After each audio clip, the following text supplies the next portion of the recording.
Padova, la storia d'amore della cooperativa Giotto in un libro.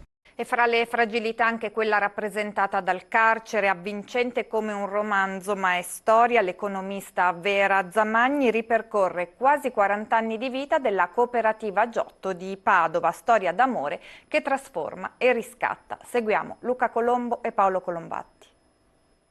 Mostrare che il cambiamento si può fare incoraggia a sperare. Per questo, scrive Vera Zamagni, ha accettato di raccontare la cooperativa sociale padovana Giotto. A Bologna insegna storia economica all'Università Statale e alla Johns Hopkins. Questa della Giotto è una storia di normalità eccezionale. Nasce nell'86 dalla giovane, concreta utopia di un gruppo di neolaureati in scienze agrarie e forestali.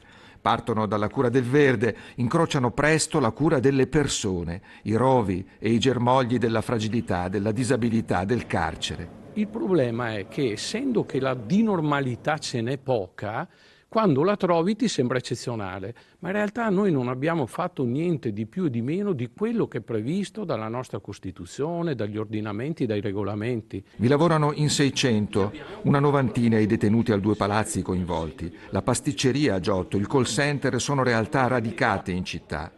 Vi si vede all'opera lo spirito dei giubilei di Papa Francesco, della misericordia nel 2016, della speranza ora con l'apertura di una porta santa nel carcere romano di Rebibbia, del richiamo costituzionale del Presidente della Repubblica Sergio Mattarella nel discorso di fine anno, sostegno alle vittime di reati, rispetto della dignità, ha detto. I reclusi, ma anche gli agenti di custodia, devono poter respirare un'aria diversa. Cura ce ne possiamo prendere tutti, di tutto e di più, ma amorevolmente, e questo amorevolmente che oggi manca.